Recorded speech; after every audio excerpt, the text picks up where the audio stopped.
Siswi di Karawang, Jawa Barat diduga menjadi korban kekerasan seksual oleh pamannya sendiri. Mirisnya, kasus ini bukannya dibawa ke ranah hukum, melainkan korban justru dinikahkan dengan pelaku. Bingung dan kalut, itulah yang dirasakan mahasiswi berinisial NA asal Karawang ini. NA tak tahu harus bagaimana memperjuangkan nasibnya usai tragedi memilukan menimpanya.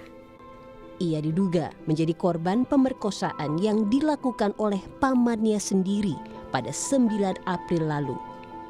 Mirisnya, saat membawa kasus ini ke Polsek Majalaya, kasus ini tidak diproses secara hukum. Korban justru dinikahkan secara paksa dengan pelaku dan selang sehari kemudian pelaku menceraikan korban. Si korban ini ketika dinikahi itu langsung diceraikan setelah ijab kabul.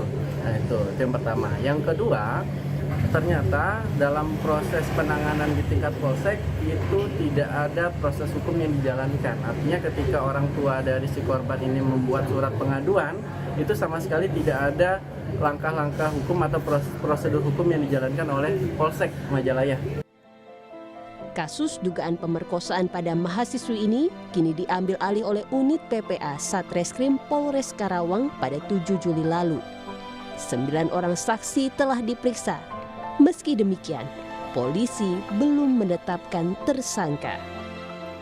Untuk tersangka, kami masih mendalami dan memeriksa saksi-saksi. Untuk saksi yang telah kami periksa, ada 9 orang, termasuk di dalamnya ada korban, orang tua korban, kemudian nenek korban, dan tetangga yang pada saat itu menyaksikan kejadian tersebut. Dalam Undang-Undang Tindak Pidana Kekerasan Seksual, tertulis jika kasus kekerasan seksual harus diselesaikan melalui proses peradilan, bukan jalur damai. Akibat peristiwa ini, korban mengalami trauma psikologis. Korban berharap agar hukum dapat ditegakkan sehingga ia dan keluarga bisa mendapat keadilan. Adi Wahadi, Kompas TV Karawang, Jawa Barat.